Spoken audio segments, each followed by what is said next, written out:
बाहुक्यमनुमादावचीति पुष्पमाला समर्पयामि पुराणपुरुषोत्तमाय नमो नमः। धूपम् ॐ महाब्राह्मणश्रवकमासीत् बाहुराजन्याः कृताकुशूद्रोजायताः धूपमाग्राप्यामि पुराणपुरुषोत्तमाय अज्ञाननाशकाय भगवता विदायकरन्ताय नमो नमः।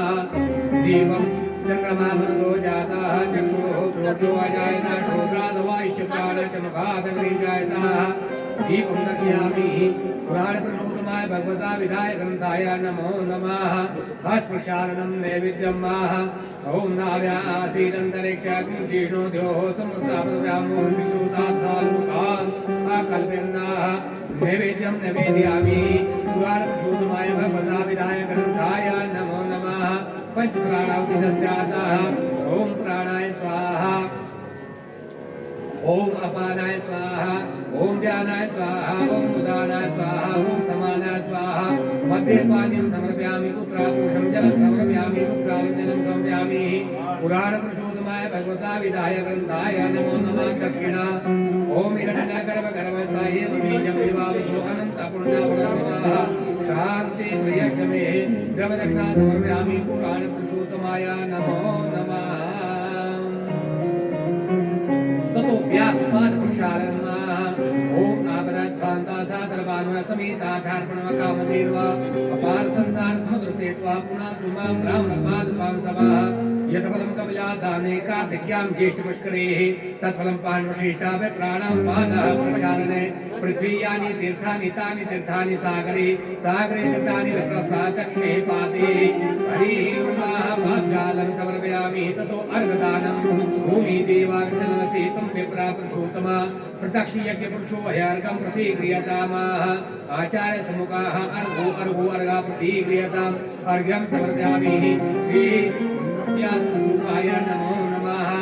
तिलकम् ॐ नमः कुन्ताय सहस्रमूर्ते सहस्रपादाक्षि शिवोर्बाहुवे सहस्रनाम्ने पुरुषाय शाश्वते सहस्रकोटियुगधारिणे नमः। तिलकं समर्पयामि हरिः ओं व्यासदेवाय नमो नमः। अक्षतारोपणम् ॐ युजन्ते वृन्दनपुरुषं आचरन्ता परिचर्यारोचन्ते रोचना देवी अक्षतां समर्पयामि हरिः ओं व्यासदेवाय नमो नमः। वन्दनमौलिबन्धनं माह यदा वदनोदाक्षाणाय कुशतानिकाय पूर्णस्याः मानः ततो पुष्पमाला ॐ विष्णुरूपिणः द्विजचेष्टा भूः देवा पङ्क्तिभावनाः यज्ञरूपा नमस्तुते पादरूपं नमस्तुते हरिः ओं शिरोवेष्टनं माह।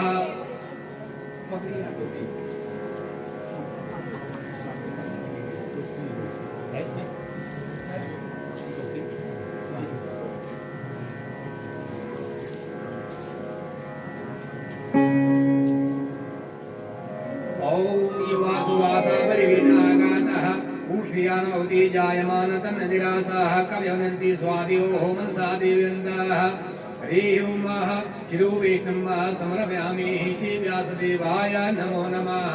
धूपम् ॐ शुकरूपा द्विजश्रेष्ठा सर्वशास्त्रः शास्त्रविशारदा एतत्कथा प्रकाशेन मदज्ञानविनाशयाः दीपम् ॐ देवादीना जगत् सर्वं मन्त्राधीनं च देवता देवन्द्रा ब्राह्मणाधीनं तस्मै श्री ब्राह्मण देवता आचार्य स्तूयता स्वर्गे शुक्रादीनां बृहस्पति तदातं मम यज्ञ अस्मिन् आचार्यो भव सुरतः संसार सागरे मग्नं दीपं मा करुणानिधिः कर्माग्राः कृताङ्गः मम देवा भवाद्वान्नः ततो हस्तप्रक्षालं नैवेद्यम् ॐ हरिः ओं अन्नपते अन्नसोनो देहानामी मसा शुष्णा प्राप्राधातारन्ता जुन्नन्ति द्विपदे चतुष्पदे शर्करा खट्टका द्यादिदय नदी क्षीरागता देवी आहारे नैवेद्यं प्रतिक्रियतां नैवेद्यं निवेदयामि हरिः ओं व्यासदेवाय नमो नमः। दक्षिणाम् ॐ हिरण्यगर्भा संवर्धताग्रे भूतसजाता पतिरीकासे सदा धारपृथ्वीधामतीमां कस्मै देवाय विकां विधीमः। द्रव्यदक्षिणा समर्पयामि व्यासदेवाय नमो नमः। कर्पूर आरार्तिक्यम् ॐ हरिः ओं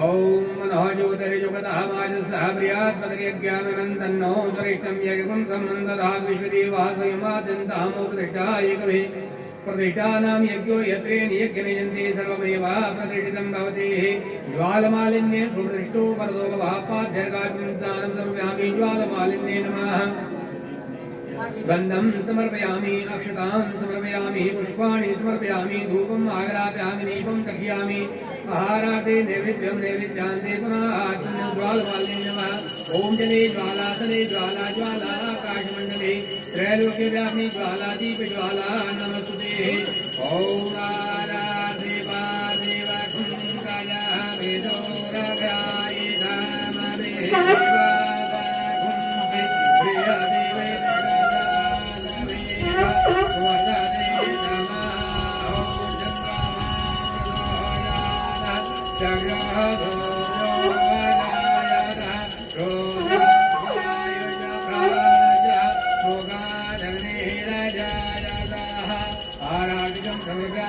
श्री पुराण पुरुषोत्तमाय भगवता विनाय ग्रंथाय नमः श्री व्यासदेवाय नमो नमः जलेन शीतलीकरणं वः पुष्पेण देववन्दनम् अभिवन्दनम् आत्मा अभिवन्दनम् ततो मंत्रपुष्पाञ्जलि ओम जगदेन जगन्मय जन्तदेवातानि धर्माणि प्रथमन्यासन्नातेनागामयि मानसजन्तक्षत्रपूर्वे साजाः सन्ति देवा ओम नानासुगन्धे पुष्पाणि यथा कालोद्भवानि च पुष्पाञ्जलि मया दत्तं गृहाण परमेश्वराः मन्त्रपुष्पाञ्जलि समर्पयामि श्रीमद्भगवता विनाय ग्रन्थाय नमो नमः व्यासदेवाय नमो नमः प्रदक्षिणाम् ओम ये दीतानि प्रचरन्ते हृगाहस्तानि गम्मिणे देखाग्ंसादयोजनेव गन्धवानि तन्वसि यानि कानि च पापानि जन्मान्तरकृतानि च तानि सर्वाणि नश्यन्तु प्रदक्षिणां पदे पदे हरिः ओं मास प्रदक्षिणा समर्पयामि भगवता विनाय ग्रन्थाय पुराणपुरुषोत्तमाय नमः व्यासदेवाय नमो नमः ध्यानम् ओम महर्षि भागवताख्यं प्रदक्षा कृष्णा एव हि देवी कुतोषि मया नाथ मुक्त्यर्थं भवसागरे मनोरथो मदीयोऽयं सफला सर्वदा त्वयाः निर्विघ्नः मे देव कर्तव्याः दासोऽहं तव केशवः ज्ञानान् तिमिरान्धस्य ज्ञानः जडतां विश्यामरेः ओम सर्वदडबद्धमूलो भेदस्कन्धशाकाढ्य कतो कुसुमो मोक्षप्रदो मधुसूदनपादपूजयते ओम व्यासाय विष्णुरूपाय व्यासरूपाय विष्णवे नमो मे ब्रह्मनिधे वासिष्ठाय नमो नमः ध्यानं समर्पयामि व्यासदेवाय पुराणपुरुषोत्तमाय नमो नमः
नमो हनुमते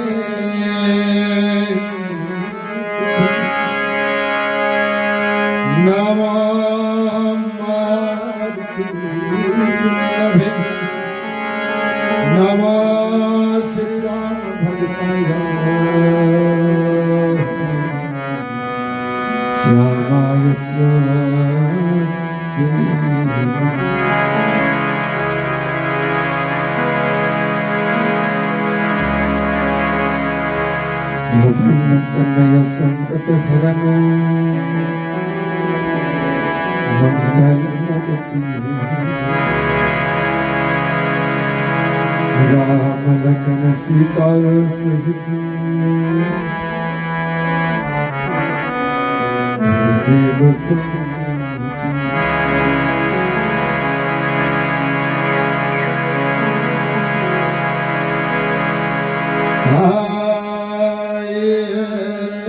हनुमान जी बिना भेजिए कथा जिसे सुन गए कि सब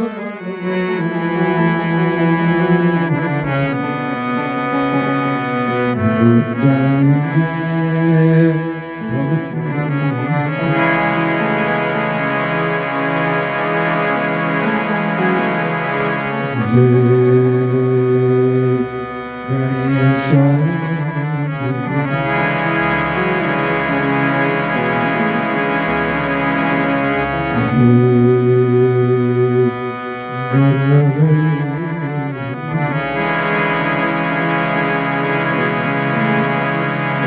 भगवती सरस्वती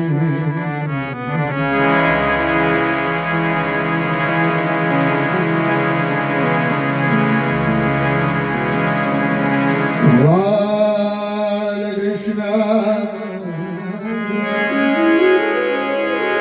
राधा कृष्ण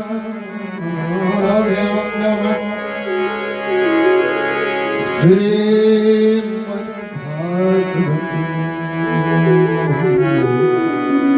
महापुराणायण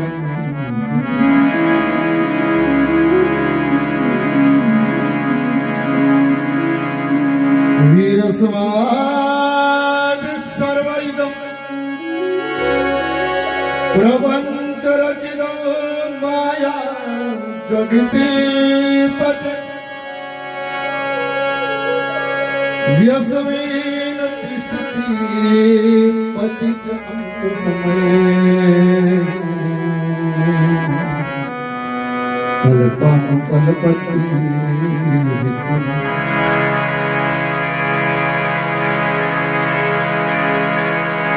ये ध्यायत्वा मुनयः प्रपञ्चरहित विदन्ति मोक्षे ध्रुवम् तं वन्दे पुरुषोत्तमम् आख्यानमलम् नित्यं विरोचनम्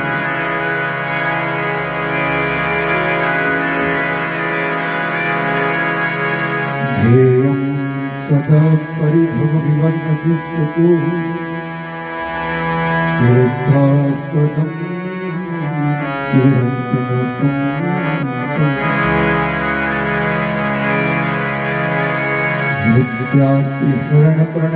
विद्यार्थिहरणप्रणतबालभुवाधिपोतं वन्दे महपुरुषं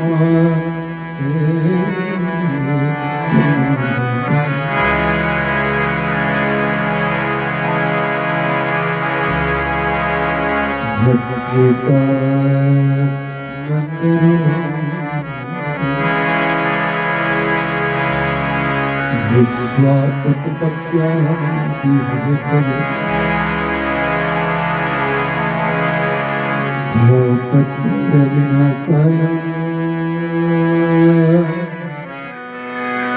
हरे कृष्णाय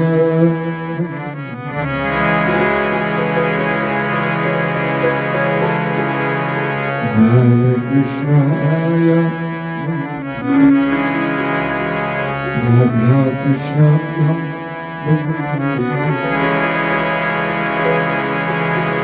श्रीमद् भागवत महापुराणाय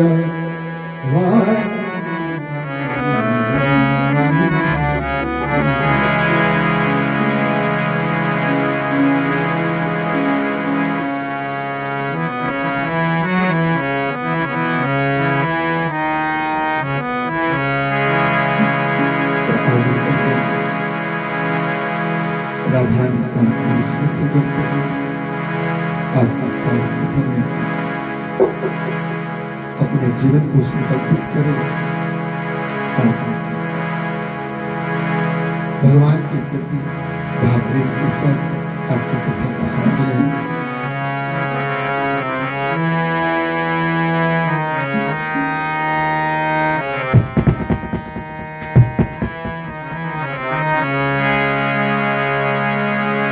राधा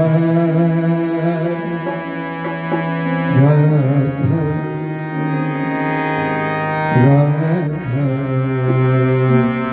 राधा राधा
करुणा वर्णाल्याधिकारी राजराजेश्वरी ब्रिखवान नंदिनी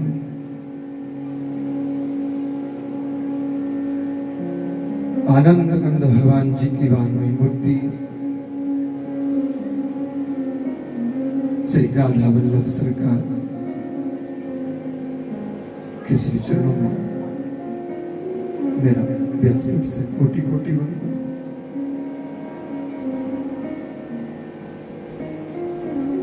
परम पूजनीय सतगुरु भगवान आदि गुरु शंकराचार्य मां भगवती सरस्वती गौरी शंकर भगवान लक्ष्मी नारायण भगवान यज्ञों के कर्ता परम परमात्मा श्री ब्रह्मा जी महाकाली महालक्ष्मी महासरस्वती भगवती नवदुर्गा मां भगवती कुलदेवी समस्त ग्राम देवता इष्ट देवता स्थान देवता को मेरा आह्वान, आओ इस यज्ञ मंडप में अपना अपना स्थान ग्रहण करें। अवाहित मां भगवती गंगा मैया यमुना मैया मां भगवती सरस्वती प्रयागादि संगम स्थान काशी विश्वनाथ भगवान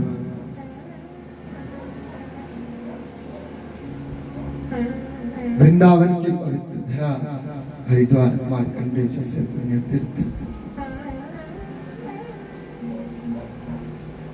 आह्वान करता हो सनातन धर्म की ध्वजा 13 अखाड़े श्री पंचदश नामजुना अखाड़े की सभी संतों को महंतों को गुरु मूर्तियों को मेरा इस व्यासपीठ से कोटि कोटि वंदन। नमन करता हूँ वेद व्यास का श्री सुखदेव भगवान सूत जी महाराज को और आनंद कंद भगवान जी की वांगमयी मूर्ति श्री राधा कृष्ण भगवान जी का पूर्णता स्वरूप कलयुग का आभार श्रीमद् भागवत महापुराण के श्री चरणों में मेरा इस व्यासपीठ से बारंबार नमन करता हूँ माता पिता के श्री चरणों का और साधुवाद है मेरा व्यासपीठ से मेरे यज्ञ की कर्ता भरता समस्त ब्राह्मण समुदाय के लिए मुखिया यजमान परिवार और यज्ञ मंडप में बैठी भक्ति स्वरूपिणी माताएं ज्ञान वैराग्य स्वरूप समस्त भक्तवृंद यंत्र ध्वनि के अनुसार श्रवण कर रहे सभी कथा प्रेमियों के लिए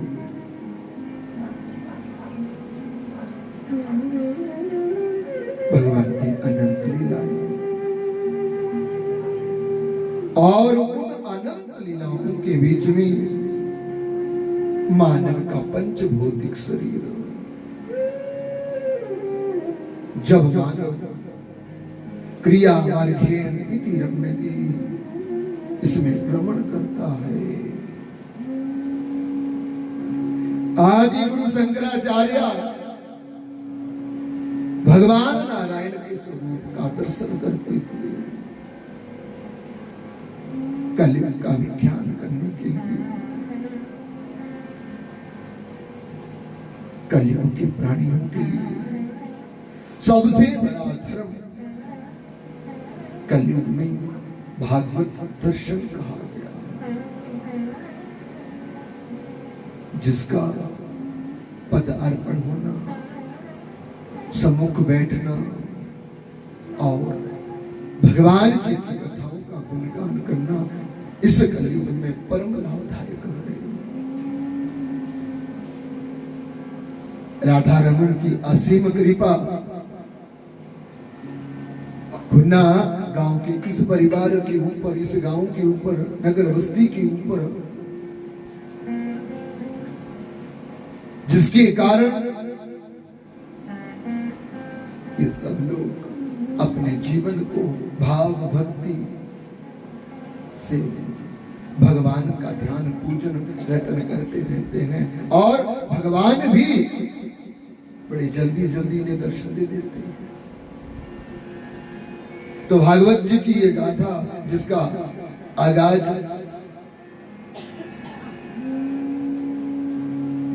अपने माता पिता का स्वर्ग कामना हेतु मुख्य यजमान परिवार ने किया है, उनको मेरी व्यासपीठ से ढेर सारी शुभकामनाएं। जन्म लेकर के कर्ज को साथ लेकर के चलना, माता पिता के जन्म काल में तो उनकी सेवा का फल मिलता ही है, लेकिन शास्त्र कहते हैं मृतक अवस्था होने के बाद भी जो पुत्र अपने माता पिता का 10 गात्र पिंडदान, एकादश श्राद्ध, चतुर्वार्षिक श्राद्ध करवाता है, वो बालक ध्रुव की तरह अपने जीवन में मान्यता प्राप्त करता है। कलयुग के इस अंबार के रहते हुए मानव अपने दुख और संकटों को साथ लेकर करके अपने जीवन के सनातन धर्म को भूल गया है और उस सनातन को जगाने के लिए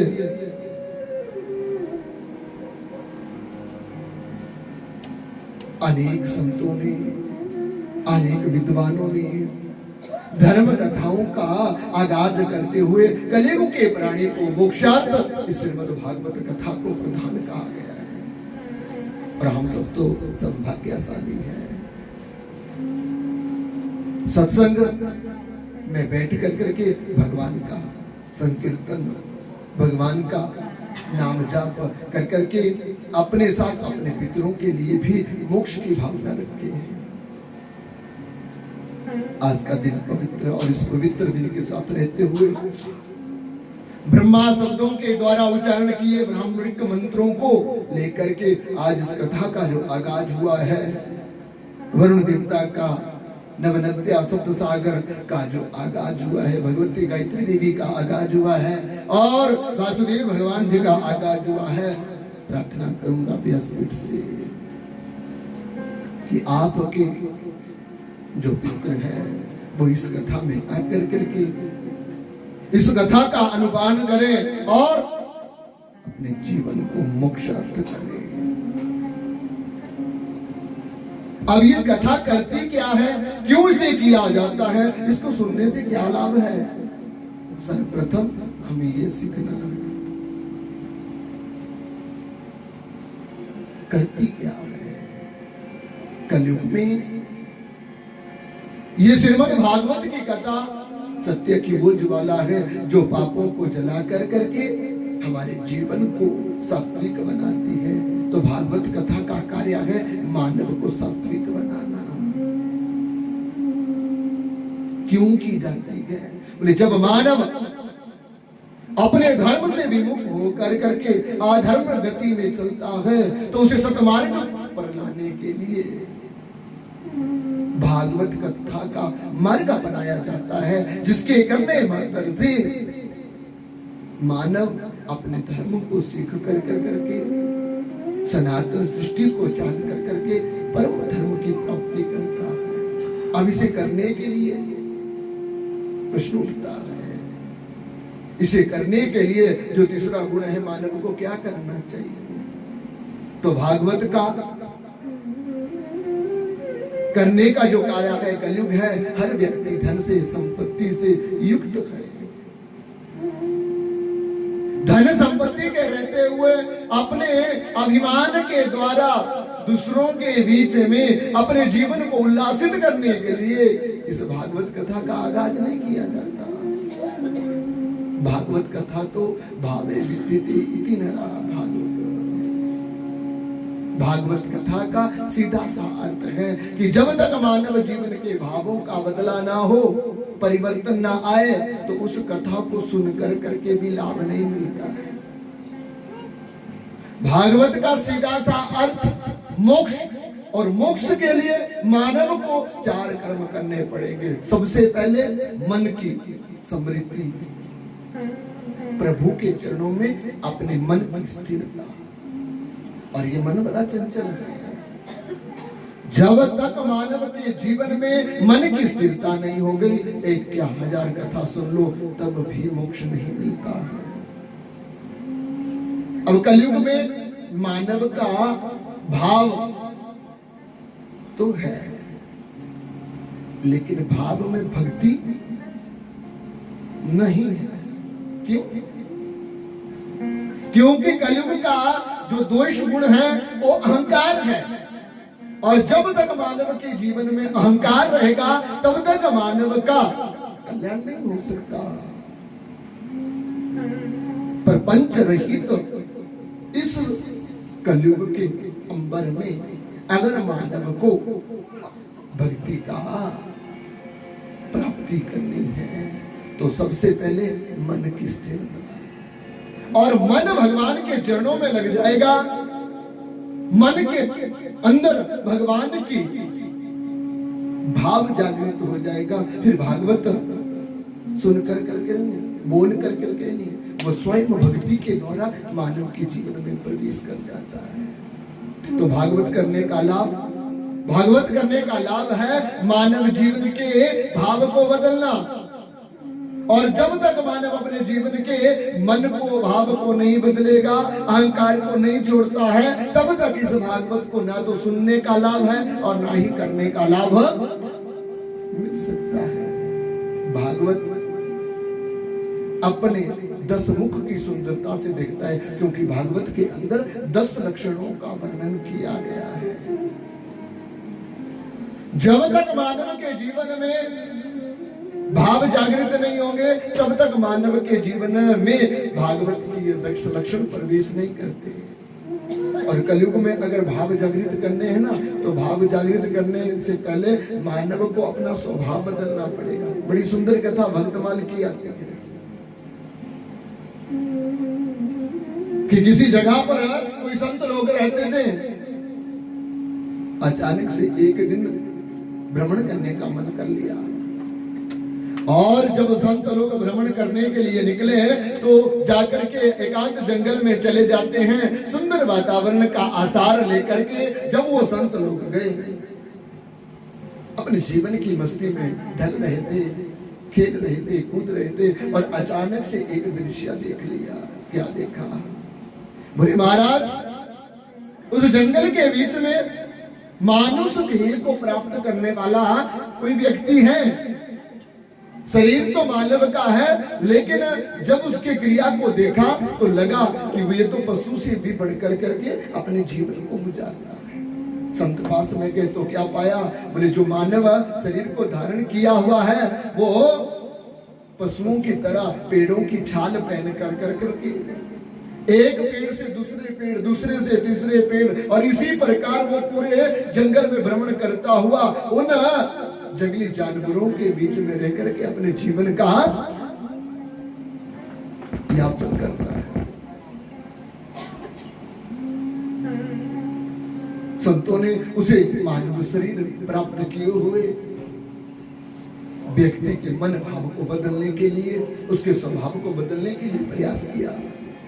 और जब बदलने का प्रयास किया तो संत लोग उसके पास गए। पहले तो वो डरा, लेकिन फिर भी मानव, वो संत उस मानव को अपने पास ले लेते। जब अपने पास लिया तो साथ में लेकर करके उससे पूछा, अरे वो भगत, क्या तुम अपने जीवन को हमारे जीवन की तरह जीना चाहोगे? बोले महाराज, मैं बचपन काल से इसी जंगल में जन्म लिया, इसी जंगल में मेरी बाल्यावस्था हुई और इसी जंगल में मेरा यौवन भी बीत रहा है। अब मैं इस जंगल में रह करके प्रसन्न हूं। तो उन संतों ने कहा कि तुम मानव देह को प्राप्त किए हो, और मानव और पशु संसारिक में यही भिन्नता है कि मानव बुद्धि का ज्ञान रखता है और संसारिक जीव बुद्धि से विहीन है। तो तुम बुद्धि के रहते हुए पशुओं के समान अपने जीवन को यहाँ क्यों पालते हो? तुम अपने कर्म इंद्रिया, ज्ञान इंद्रिया, मन को वशित कर कर करके हमारी तरह अपने जीवन को सुंदर बना सकते हैं। मानव को समझाया और उस मानव को अपने साथ लेकर के अपनी कुटिया में आए। कुटिया में जब आए तो उन संतों ने उसका अच्छा श्रृंगार किया, बाल उतारे। बहुत समय से शरीर में मैल चढ़ा था, उस मैल को उतारा, मैल को उतार कर करके सुंदर वस्त्र पहनाए। और उस मानव को जब भूख लगी तो पत्तों की जगह में उन संतों ने अपने हाथ का बनाया हुआ भोग खिलाना प्रारंभ किया। जब भोग कराया तो एक दिन भोग, दूसरे दिन भोग। आदत डालना संतों का कार्य होता है, आदत डाली। अब वो जो मानव पत्ते खा करके अपने जीवन को जीता था ना, जब उसे भोजन दिया गया तो उसके मन की संतुष्टता और मन की स्थिरता तो होने लगी, लेकिन भाव फिर भी मन जो था ना जंगल के बीच में घूमता रहता। समय बीतता गया और उस आदि मानव को उन संतों के बीच में रहते रहते जैसे ही 6 माह का समय व्यतीत हुआ, तो 6 माह का समय व्यतीत होने के बाद उसे आदत पड़ गई, वो पत्ते खाना भूल गया, जानवरों की तरह उछल कूद करना भूल गया। सनातन सृष्टि को सीख करके वो संतोष से उन मानवों के जीवन में रहने लगा। लेकिन एक दिन की बात है, क्या हुआ? संतों ने जब उस आदि मानव को देखा कि ये मानव बुद्धि को प्राप्त कर गया है, तो संतों ने फिर मन किया, बहुत समय हुआ आसन पर बैठे बैठे, क्यों ना किसी जगह पर जाकर के भ्रमण करें। संत लोग घूमने निकल जाते हैं और जिस भक्त को अपने पास रखा था उसे घर में ही रख करके समझाया कि हे देवता जी, आप इस भोजन को बना करके तुम खान पान कर लेना, भगवान जी की पूजा कर लेना और हम थोड़े ही दिनों में वापस आ जाएंगे। अब वो आदि मानव घर रह गया, कुटिया में भगवान जी का पूजन करता है और संत लोग जो है भ्रमण करने के लिए निकल जाते हैं। जब संत लोग भ्रमण करने के लिए निकले तो आदि मानव ने एक दिन जो संतों ने कहा था उस बात को मान कर करके भोजन बनाया और भोजन बना करके भगवान जी को भोग लगाया, स्वयं भी खाया और अपने जीवन को पालने लगे। एक दिन तो बीता, लेकिन जैसे दूसरे दिन आया तो मानव के जीवन का स्वभाव एक ऐसी प्रकृति है जो अगर ना बदले तो बड़े से बड़ा भक्त भी अपने स्वभाव के कारण नरक की प्राप्ति कर देता है। अब एक दिन तो भोजन बनाया, शाम को भोजन बनाया, लेकिन दूसरे दिन घर में कुटिया में कोई नहीं है। ये जान कर करके एक तो थोड़ा लेट उठे और लेट उठने के बाद आज मन अलसे से युक्त हो गया और अलसे से युक्त होकर करके गुरुओं की बातों को अलसे के कारण भूल गया और मन करने लगा कि आज मैं भोजन नहीं बनाऊंगा। तो बोले आज मैं ऐसे ही भूखे पेट रह कर करके दिन का गुजारा करूंगा। पूजन किया, पूजा करा, सब किया और भोजन नहीं बनाया। जब भोजन नहीं बनाया तो सुबह का समय तो निकल गया, लेकिन जब दिन चढ़ने लगा तो भूख लगती है। अब जब भूख लगी तो भोजन बनाने में उस आदि मानव को अलसिया था। भोजन बनाने के लिए वो असंतुष्ट हुए, मन की इच्छा नहीं करी।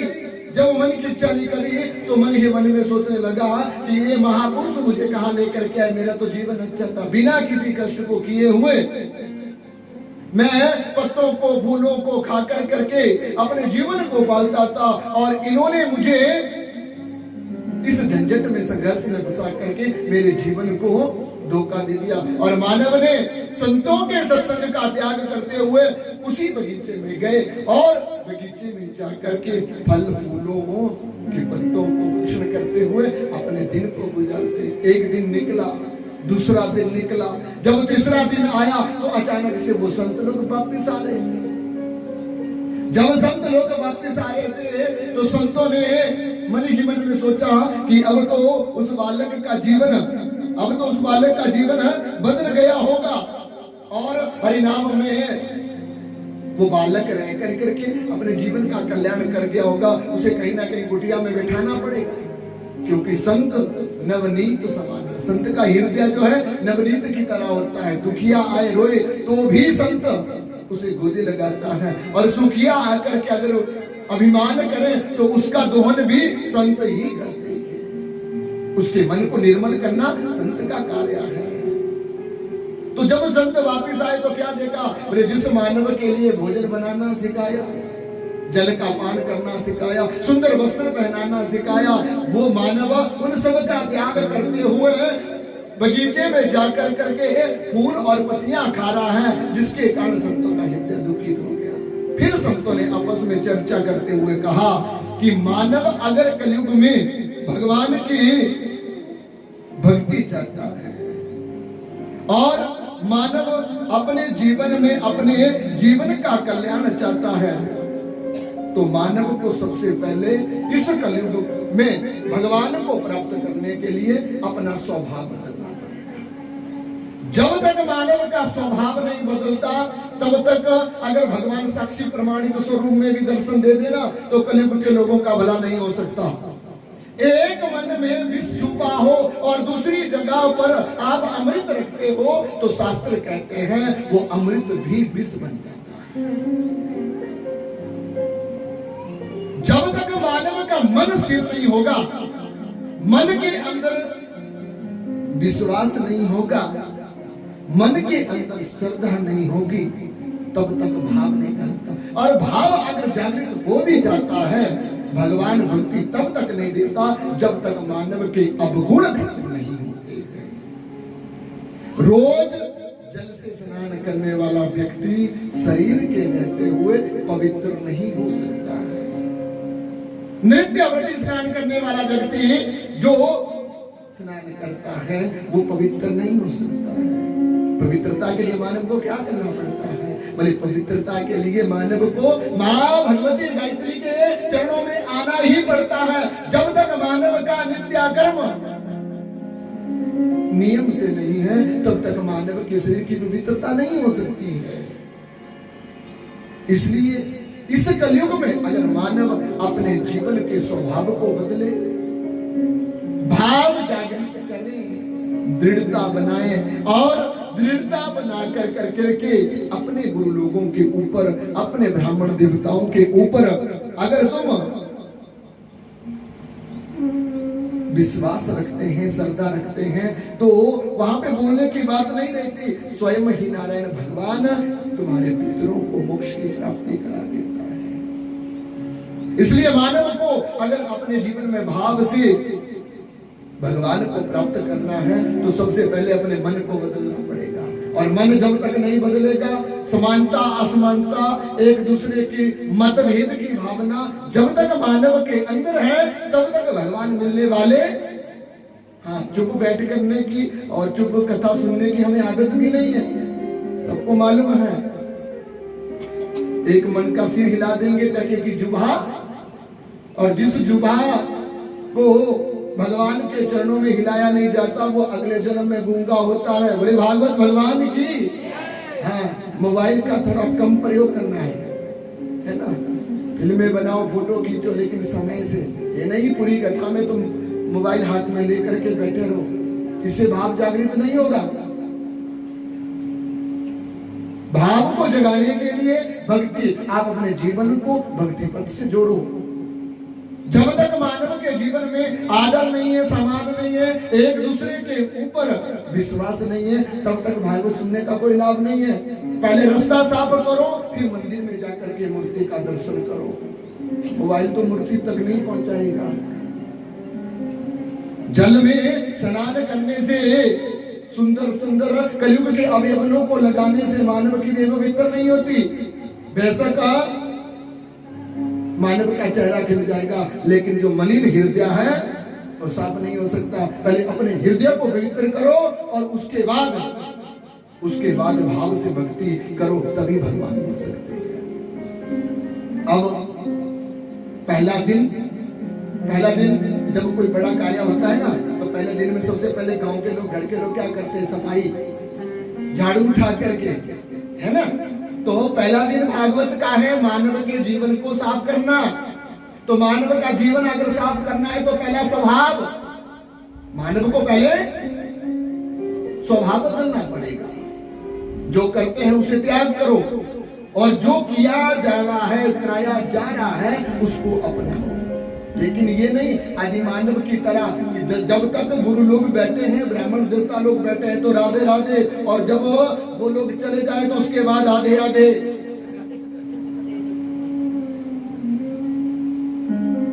उस वस्तु को ग्रहण कर लो जिस वस्तु से हमारे जीवन का स्वभाव बदले। मानव के जीवन का जब तक बदलाव नहीं होगा, मानव धूप को धूप नहीं जानता, बारिश को बारिश नहीं जानता। सिर्फ एक डर के कारण अगर ज्यादा गर्मी हो जाए तो धूप से छुप जाते हैं, बारिश अगर ज्यादा भिगो दे तो मानव अपने बचाव के लिए छत के नीचे आ जाता है। उसे भाव नहीं कहते हैं, उसे अभिमान कहते हैं। भाव आंतरिक भावना से है। उस भाव को जगाओ, और उस भाव को जगाने के बाद फिर आप भागवत के श्लोकों को सुनने के लायक बनोगे। भागवत छोटा सा ग्रंथ नहीं है, ये वैदिक भाषा से निकला हुआ, उपनिषदों की वर्णाशरी से निकला हुआ, पुराणों के बीच में वो ग्रंथ है जिसे सुनने मात्र से 18 पुराणों का पुण्य मिलता है। सुनने मात्र। वेदों का उच्चारण भागवत के मंत्रों के साथ किया जाता है। और जिस जगह पर वेद पढ़े जाते हैं, कहते हैं वेदों का उच्चारण ऊंचे सुरों में नहीं किया जाता, उसका एक छंद होता है, छंद के अनुसार वैदिक मंत्रों को बोला जाता है, उनका उच्चारण किया जाता है, लयबद्ध होता है, तभी वो सुनने को, जैसे उन मंत्रों को सुनने से हमारे मन की संतुष्टि होती है ना, वैसे ही भागवत भी हमारे छंदों से युक्त है। और इस छंदों को जानने के लिए, अब भैंस के अगर बीना बजाएंगे ना, वो नाचेगी नहीं भैया, तो फिर इस भागवत को बोलने से कोई लाभ है? सब ब्राह्मण हैं, सब ब्राह्मण देवता, ब्राह्मण माताएं हमारे यहाँ बीच में बैठे हैं। सबसे पहले, मैं पहले भी कथा में आप सब लोगों को कहता हूं कि पहले अपने जीवन को बदलो, बदलने के बाद फिर भक्ति को ग्रहण करो। भक्ति को ग्रहण करने से जब भाव जागृत होंगे, तो भाव जागृत होते ही मन की संतुष्टि होगी, और जब मन की संतुष्टि होगी तो बिना सब कुछ किए सब कुछ हो जाता है। जब आप नहीं थे तो आपके माता पिता थे, जब वो नहीं थे तो आपके दादा दादी थे। ऐसे ही ये संसारिक प्रक्रिया परिक्रमा चल रही है, इसे बदलने वाला। लेकिन मानव अगर चाहे तो अपने जीवन के हृदय को, अपने जीवन की क्रिया को, अपने जीवन के कर्मों को बदल सकता है। जिस फूल के बीज को माली पदारोपण करता है, वही जब टहनी बन करके निकलता है ना और उसकी अच्छी तरीके से देखभाल होती है तो वो फिर फूल भी देता है। और जिस बीज को फेंक कर करके मिट्टी के बीच में डाल दिया जाता है, उगता तो वो भी है, उसके बीच में भी फूल खिलता है, लेकिन सुगंध में फर्क, सुंदरता में फर्क, भाव में फर्क मिलता है।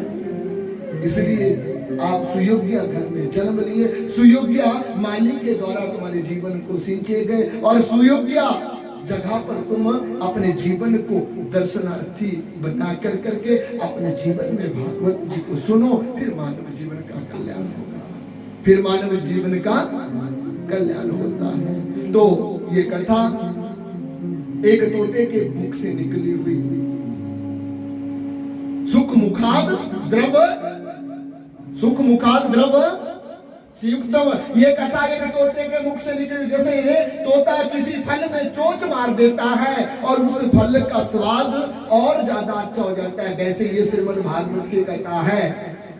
इसको तोते ने अपनी चोंच मार कर करके अमृत से भर दिया है और इस अमृत को कलयुग में हर दूसरे गांव में कथा चली है, कलयुग में हर दूसरी जगह पे कथा हो रही है, सब सुन रहे हैं। लेकिन आप सब लोगों को नियम का तो पता ही है कि जब तक नाचना गाना है तब तक कथा का आनंद है, और जब नाचना गाना बंद हो जाएगा तो उस कथा का कोई लाभ। लेकिन शास्त्र ये नहीं कहता कि तुम कथा के बीच में नाचो नहीं, शास्त्र ये नहीं कहता कि तुम कथा के बीच गाओ नहीं, लेकिन जो मस्ती के लिए अभिमान से युक्त होकर के यहाँ पर आता है वो टूट करके चला जाता है, और जो जीवन में छोड़ करके के सब मेरे ठाकुर जी के दरबार में आ जाता है वो दुनिया की सबसे बड़ी खुशी को प्राप्त कर लेता है। यहाँ पर किसी को नचाया नहीं जाता, ये तो व्यासपीठ है। और व्यासपीठ का मतलब क्या है? व्यासपीठ का मतलब है सनातन धरोहर, ये बीज का मूल भाग है। इस जगह को सनातनी रीति से देखा जाता है या सनातन धर्म की शिक्षा दी जाती है। भागवत कहता है नाम संकीर्तन यस्य सर्व पाप प्रणाशनम।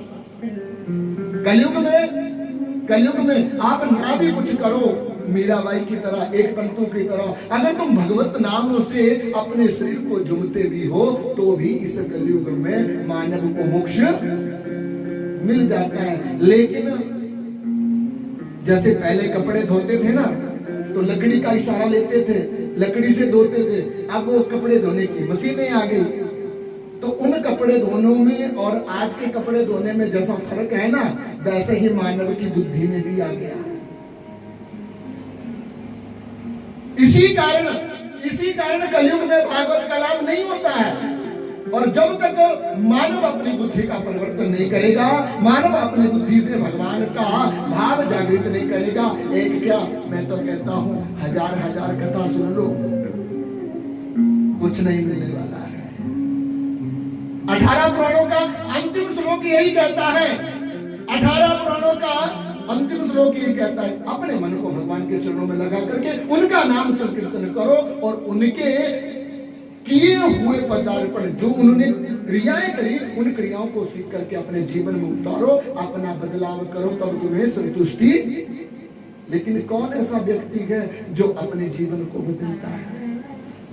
कौन ऐसा व्यक्ति है कलयुग में जो अपने को बदलना चाहता है? हाँ, कपड़ा का सूट, श्रृंगार की सामग्री, अपनी सुंदरता बदलने के लिए तो हर मानव की सोच है, लेकिन मन के भाव को बदलने की सोच जब तक मानव के जीवन में नहीं आएगी तब तक कलयुग में मानव का कल्याण, बोल दो ना, हाँ, नहीं होगा।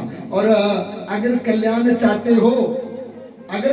चाहते हो तो अपने जीवन को बदलने के लिए भाव जागृत करो, विश्वास रखो, दृढ़ता बनाओ।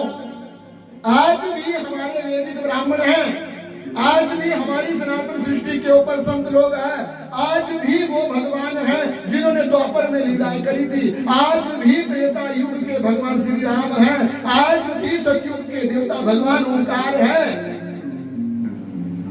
जब मानव ने आस्था छोड़ दी, देव भूमि के अंदर इतने पापों को लोग कर रहे हैं, और फिर ब्राह्मणों का दोहन, गौओं का दोहन, माताओं का दोहन जब होने लग गया है, फिर भागवत सुनने से क्या लाभ है?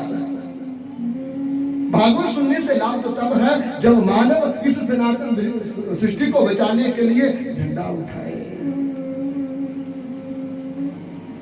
जब तक आप किसी कार्य को प्रारंभ नहीं करेंगे ना, तब तक कोई कार्य प्रारंभ नहीं होता। जैसे बच्चा पहली कक्षा में जाने से पहले अपने माता पिता के लाड़ को नहीं भूल पाता, वैसा ही कलयुग का मानव भी है। जब तक उसको ठोकरे नहीं मारोगे, पत्थर नहीं मारोगे ना, तब तक उसके शरीर में दर्द, जब चोट आएगी, दर्द होगा, तो फिर डॉक्टर के पास जाएगा, और जब डॉक्टर के पास जाएगा तो सनातन सृष्टि से इलाज होगा, और इलाज जब होगा तो फिर भागवत सुनने का लाभ हो, फिर भागवत सुनने का लाभ मिलेगा। 7 दिन मानव के जीवन के सुधरने के, और 7 ही दिन भागवत के क्यों रखे गए? क्योंकि मानव के जीवन में ये 7 ही दिन ऐसे हैं जो जाते हैं और फिर लौट कर करके, ये 7 दिन ऐसे हैं जो चले गए हैं, वो लौट करके हर बार सोमवार आता है, हर बार मंगलवार आता है, हर बार बुधवार आता है, लेकिन जो आज चला गया वो दूसरी बार, जो आज चला गया वो दूसरी बार बोलना पड़ेगा। मुंह में क्या चने डाल रखे हैं? नहीं आता है। और ऐसे ही मानव के जीवन के दिन हैं, जो चले गए हैं वो वापस आने वाले, इसलिए अपने जीवन को बदलने के लिए जो बीत गया सो बात गई, लेकिन जो बीतने वाला है उस पे ज्ञान अर्जन करना है। सबसे पहले माता पिता की सेवा, लेकिन ये नहीं कलयुग की तरह अब तो लोग घुटनों के पास आ गए, मतलब देखते देखते उस संस्कार का कोई लाभ नहीं है। सबसे पहले माता, सबसे पहला गुरु है माता, द्वितीय गुरु पिताजी को कहा गया है। पहले अपने माता पिता को संतुष्ट कर लो, उनको ध्यान पूजन कर लो, उनको मना लो, उसके बाद फिर अपने मन को। तीसरा गुरु मन के अंदर है, उस मन को मना लो। जब आपका मन मान जाएगा, फिर चतुर्थ पदार्थ को प्राप्त करने वाला, धर्म अर्थ काम और मोक्ष को देने वाला भगवान है। फिर भागवत की शरण में आओ, फिर आपका भाव जागृत होगा, और जब भाव जागृत होगा तो मन की कृतियां बदलती हैं, और जब मानव के मन की कृतियां बदल जाती है ना, फिर दुनिया के झमेले में नहीं जाना पड़ता, फिर दुनिया के झमेले में नहीं जाना पड़ता। ना ही मानव को बार बार नहाने धोने का चक्कर पड़ता है। मानव का शरीर शुद्ध है, मानव का शरीर, लेकिन जब तक भाव शुद्ध नहीं, तब तक शरीर की शुद्धता, मन शुद्ध कर लो, और जब तक मानव का मन शुद्ध नहीं, तब तक शरीर शुद्ध नहीं हो सकता। इसलिए मन को शुद्ध करने के लिए हमारे भजनानंदी गाया करते थे, हमारे भजनानंदी नित्य गाया करते थे कि जन्म को पवित्र बनाने के लिए, जन्म को पवित्र बनाने के लिए करुणा कर तब तार पुकारे। एक तंतु जो महाराज हुए हैं, वो कहते थे मेरी एक तार ने मेरे प्रभु को प्राप्त करवाया है।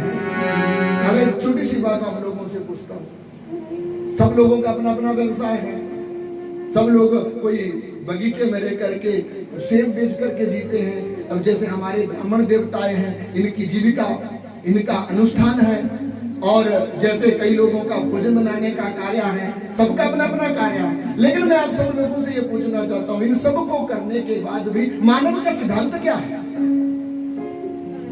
मानव का जन्म क्या कार्य के लिए हुआ है? मानव जन्म लेकर के आया है तो क्यों आया है? मानव जन्म लेकर के आया है भगवान को प्राप्त करने के लिए। कोई एक ऐसा बोले जिसने अपने जन्म का सुधार करने के लिए कर्म किया। कोई भी एक व्यक्ति मुझे ऐसा बताए इतनी जीवन में रहते रहते जिसने अपने शरीर को छोड़ कर करके प्रभु को प्राप्त करने के लिए कभी एक माला ली हो। चाहे ब्राह्मण है, चाहे भगत है, चाहे गृहस्थी है, चाहे कोई संत है, मानव कलयुग का स्वार्थी है और स्वार्थ परायण व्यक्ति कभी भगवान को प्राप्त नहीं कर सकता। जब तक मानव के जीवन में स्वार्थ भावना है तब तक मानव भगवान से कोसों दूर है, और जिस दिन मानव के जीवन में स्वार्थ की भावना खत्म हो जाएगी तस्या मानव, वो मानव श्रेयस्य भगवान को प्राप्त कर सकता। उसका श्रेय, उसका ध्यान, उसका पूजन भगवान स्वयं अर्पण कर लेते हैं। एक तंतु मीराबाई क्या किसी वेद को जानती थी? क्या उनको मंत्र आता था? क्या वो ब्राह्मणों के द्वारा दीक्षित थी? लेकिन जब मन का तारा बदल गया, जन्म जन्म के कर्मों को सुधार दिया, अरे अपने आप को सुधार किया, लेकिन राणा जैसे पापियों को भी वैकुंठ की प्राप्ति करवा दी। ये है भागवत का मतलब। जो गाथाएं इस कलयुग में मानव का उद्धार करें, जिन्हें गा कर करके, बोल कर करके गतिमान व्यक्ति अपने बैठे हुए लोगों को उधारित रास्ते पर, मार्ग पर छोड़ दे, तस्या कथायाम श्रीमद् भागवत, उनकी लीलाओं का उच्चारण ही। और जब तक लोग अपना मुख ना देख करके दूसरों को दर्पण दिखाते हैं ना, तब तक मानव कलयुग में अपने जीवन का उद्धार नहीं कर सकते। पहले अपने जीवन का शीशा देख लो, अपने मुख की सुंदरता देख लो, अपने मुख के काले धब्बे देख लो, फिर दूसरों के काले धब्बे को बोलना, तब मानव के जीवन का कल्याण तब हो सकता है, तब मानव के जीवन का उद्धार हो सकता है। इसलिए जीवन को बदलने के लिए, जीवन को बदलने के लिए, जीवन को बदलने के लिए एक मंत्र महाराज ने बड़े सुंदर से शब्दों में कहा है, जन्म जन्म को दास तुम्हारे, जन्म जन्म को दास तुम्हारो, जन्म जन्म को दास तुम्हारो, करुणा करे अब तार मुरारी, करुणा करे अब तार मुरारी, जन्म जन्म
गुणहीन दोष परिपूर्ण मैं गुणहीन दोष परिपूर्ण अपनी ओर निहारो मुरारी अपनी ओर निहारो मुरारी करुणा कर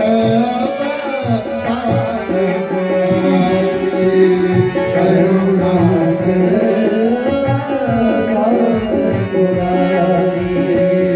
करुणा कर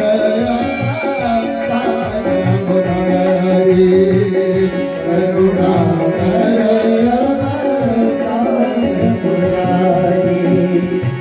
जन्म जन्म तुम्हें दास तुम्हारे जन्म जन्म तुम्हें दास हमारे जन्म जन्म तुम्हें दास तुम्हारे जन्म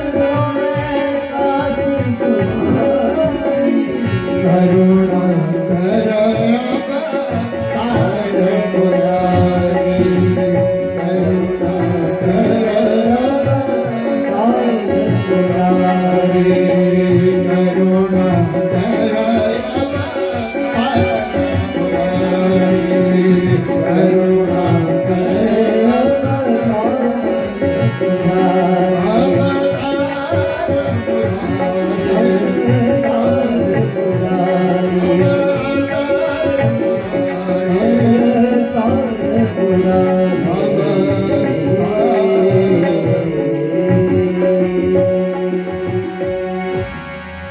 भागवत भगवान की जन्म जन्म को दास तुम्हारे करुणा कर अवतार मुरारी करुणा कर अवतार मुरारी जन्म जन्म को दास तुम्हारे। तो मानव का जीवन एक दास है और इस दास के जीवन में भी अगर लोभ क्रोध मोह मद मत्सर अवगुण आ जाते हैं तो कलयुग में मानव अभव से पार नहीं हो सकता। भागवत को सुनने से पहले भावना का त्याग इच्छाओं का खात्मा और उसके बाद मानव के जीवन में भागवत को सुनने के लिए चाहिए क्या? निष्ठा विश्वास मन की निर्मलता और फिर मानव के जीवन के दुख आते गए कर्म इंद्रिया ज्ञान इंद्रिया मन फिर मानव के जीवन में जब इन 5 प्रकार के तत्वों को ग्रहण कर लिया जाता है फिर मानव के जीवन के शरीर का निर्माण होता है। पृथ्वी जल तेज वायु और आकाश इस 5 तत्वों के पिंड से बना हुआ ये मानव का शरीर अपने हृदय के अंदर गोलोक के अंदर जब भगवान वासुदेव की ज्योति को जागृत करता है ज्योति जगती है तो फिर मानव के अंदर भाव जागृत होते हैं। कलयुग का मानव अंधकार में है और इस अंधकार में जीवन का उद्धार करने के लिए ज्ञानमय दीपक का आगाज कर दो। जब आपके जीवन में ज्ञानमय दीपक का उजाला हो जाएगा प्रज्वलित ज्योत जग जाएगी फिर मानव के जीवन का कल्याण हो जाएगा। भव से पार करने वाले हमारी नाव के जो क्या है जब पूछ लाने वाले हैं ना वो हमारे हैं राधा वल्लभ सरकार है। इनके सिवा मानव के जीवन का कल्याण होना कलयुग में बहुत मुश्किल है। राम रहीम कोई अलग नहीं है। राम भी श्याम है और श्याम भी कोई भी देवता आप अपने जीवन में धारण कर लो। अगर मन की शुद्धता नहीं है मन में पवित्रता नहीं है ना तो मानव के जीवन का इस कलयुग के अंदर का तंत्र मंत्र खत्म होता ना ग्रहों की दशा खत्म होती ना ही मानव की व्यवस्था कभी ठीक हो सकती है। अगर अपने जीवन को इस कलयुग में ठीक रखना है, एक अहम द्वितीय नास्ति, ये अपने जीवन में एक बात को सोच लो, एक मैं हूं और दूसरा कोई, मेरे अंदर जो है वो मेरा भगवान है और मैं अपने भगवान से अपना ही नहीं इस पूरे सनातन सृष्टि का कल्याण करना चाहता हूं। जब एक आदमी का मन इस प्रकार से बदलाव करेगा तो उस एक के संग से, जैसे एक जल को कीचड़ भरे हुए जल का जो स्रोत होता है ना, उसके अंदर ये एक छोटी सी मछली जैसे पूरे जल स्रोत को साफ कर करके उस जल को पीने लायक कर देती है, वैसा ये भाव को जानने वाला एक भक्त अगर मानव के जीवन में ये मन को बदल करके भगवान के चरणों में लगा दे तो पूरे संसार को बदल मानव कल्याण कर सकता है। वो मानव अपने जीवन का भला कर सकता है। तो श्रीमद् भागवत की कथा है, सबसे पहले मानव के जीवन का अंधकार दूर करना। और ये कली मद हारिणी श्रीमद् भागवत की कथा कली को तब तक दूर नहीं करती। अब मैं आपका हाथ पकड़ कर करके तो खींच कर करके भगवान जी की कथा नहीं सुनाऊंगा। जब तक आपके मन में प्रभु के प्रति प्रेम नहीं होगा, प्रभु के प्रति आपका भाव नहीं होगा, तब तक ये कथा आप किसी से भी सुनो ना सुनो, आपके जीवन में ना तो कोई लाभ है और ना ही कोई हानि है। अगर अपने जीवन का लाभ चाहते हो, अपने जीवन का कल्याण चाहते हो, तो अपने मन में अपने प्रभु के सिवा किसी और को मतभेद करना छोड़ दो। अपने भाव में भगवान को देखो, और जब मानव अपने भाव में मन के अंदर भगवान को देखता है ना, तो फिर सुंदरता की जरूरत नहीं पड़ती, वो तो फिर अपना है। अगर काला है तो भी मेरा है, और अगर गोरा है, क्योंकि अपने पेट से पैदा किया हुआ शिशु जैसे माँ को प्यारा होता है ना, वैसे ही भगवान को हम भी प्यारे हैं। भगवान ने इस धरती के अंदर हमारा जन्म किया है, और इस जन्म के रहते हुए अगर हम पाप कर्म करते हैं ना, तो भी अंत में भगवान भागवत के स्वरूप में आकर के कलयुग के प्राणियों को उतारता है। क्यों? क्योंकि वो हमारे परम पिता है। दुनिया के नाते झूठे हैं। जिस माँ से जन्म लिया, जिस पिता ने पाला पोसा, जिस भाई के साथ रहे, जिस बहन के साथ रहे, वो रिश्ता झूठा हो सकता है। लोभ के कारण, क्रोध के कारण, मोह के कारण, मद के कारण, मत्सर के कारण वो झूठा हो सकता है, लेकिन परम पिता परमात्मा के साथ का जो रिश्ता है वो झूठा नहीं हो सकता, क्योंकि जन्म उससे होता है और मृत्यु भी उसी के पास में होनी होती है। तभी तो भागवत का मंगलाचरण पहले ही शब्द में कह दिया है, जन्म अद्य अस्य अन्वयो अतिरतः। जिसका ना कभी जन्म हुआ, ना कभी जवानी आई, ना जिसकी कभी मृत्यु होगी, ना वो किसी प्रकार के बंधन से युक्त है, ऐसे परम पिता परमात्मा ढूंढने की जरूरत नहीं, मेरे हृदय में समाए, मेरे हृदय में समाये हुए। तभी तो शास्त्र के ज्ञाताओं ने, जिन्होंने इस जीवन में भगवान को प्राप्त करने की इच्छा करी, उन्होंने श्लोक लिखा है कि तम संसारम विनाश हेतु मां अजरम हेतु, तम संसारम विनाश हेतु मां अजरम बंदे हरि मुक्तितम। अगर मानव अपने जीवन को इस संसार से मुक्त करना चाहता है ना, राम नहीं बोल सकता, मरा बोल लो, तब भी मानव के जीवन का कल्याण हरि बोलना पड़ेगा। इस संसार की इस मंडली से अगर मानव को बिना हरि नाम से निकलना पड़े, तो फिर मानव के जीवन का कल्याण होना बड़ा मुश्किल है। इसलिए भागवत की कथा आज प्रथम दिवस है और समय का अभाव भी है। समय के साथ रहते हुए इस कथा का जो हमारे यजमान वर्ग ने, भक्तों ने इसका समय तिथि रखी हुई है, मैं आप सब लोगों को इसका ज्ञान करवा देता हूं। और आप सब लोगों को ये भी पता होगा कि हम समय और नियम के पाबंद हैं।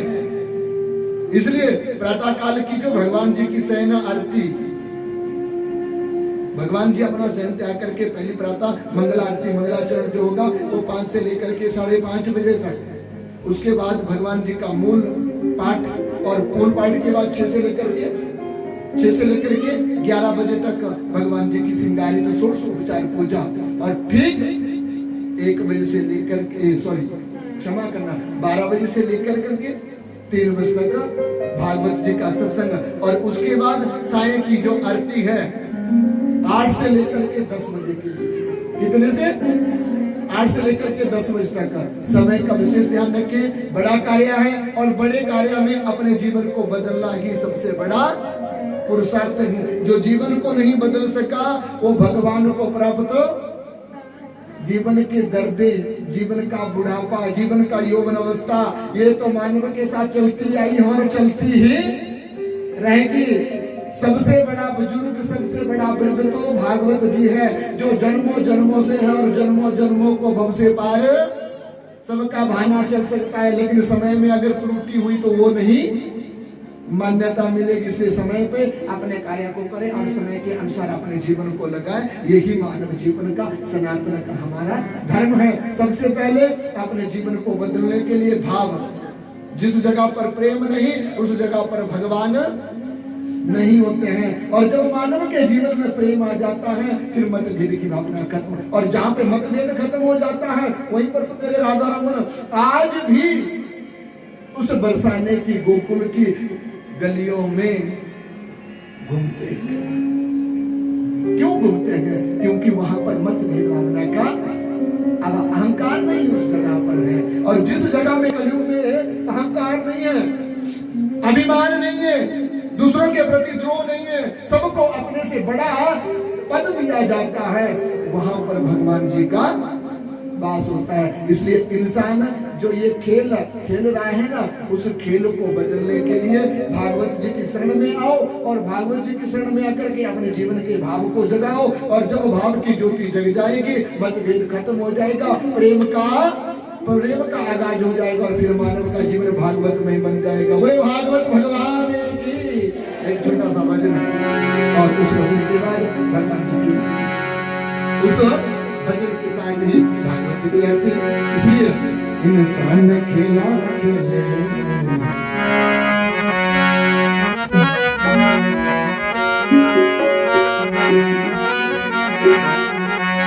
इंसान खेला खेले,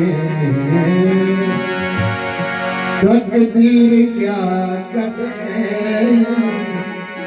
वो, तकदीर क्या करे वो, करम जिना दे मारे भी भगवान क्या करे, करम जिना दे मारे भी भगवान क्या करे।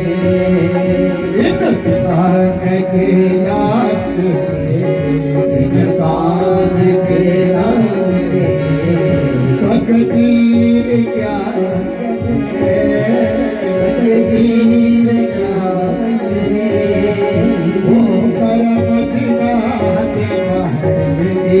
भगवान मदीना दे मारे भगवान क्या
खेला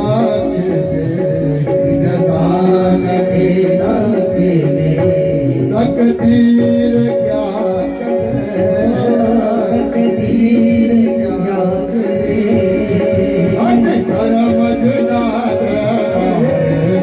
भगवान क्या करे, करम जुदारे वाले भगवान क्या करे, ओ करम जुदारे वाले भगवान क्या करे, ओ करम जुदारे वाले भगवान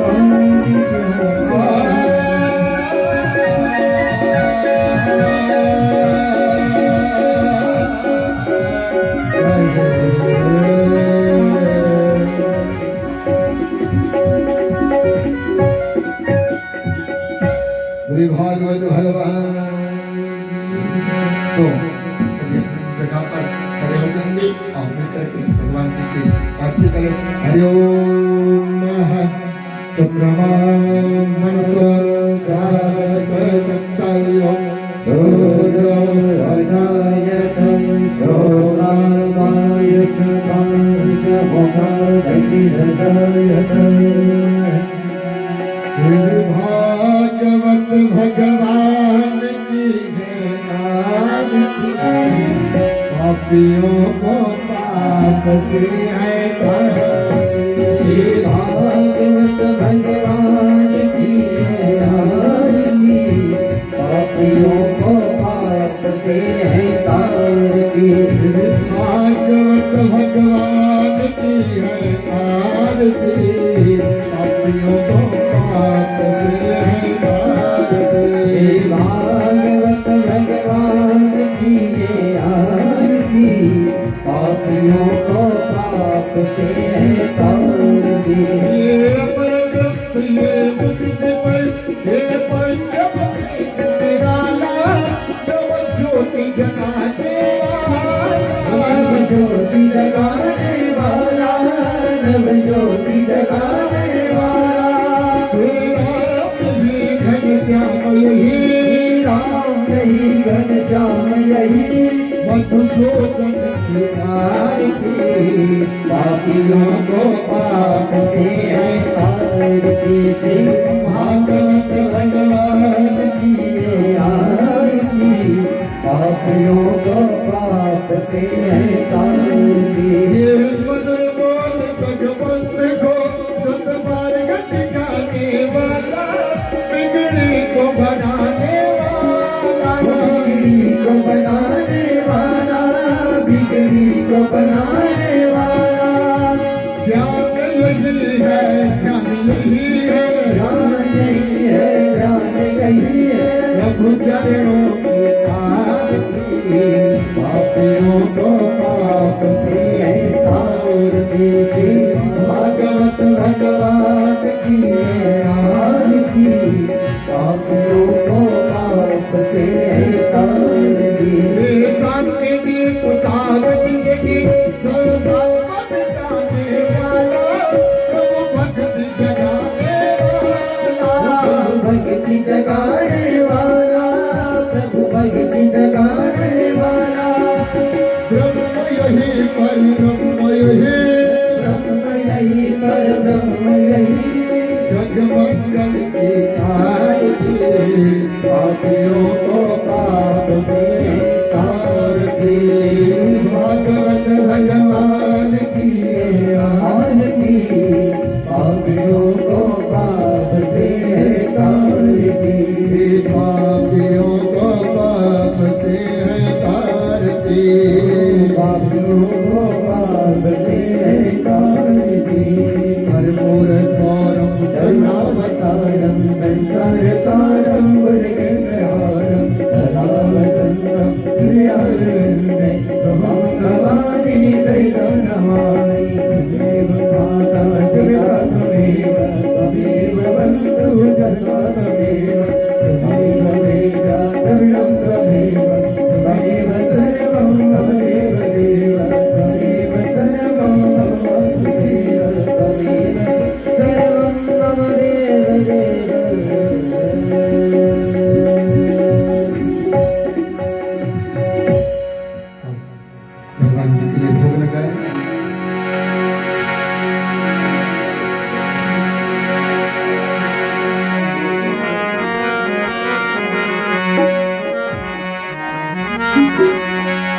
आओ भोग लगाओ मिल के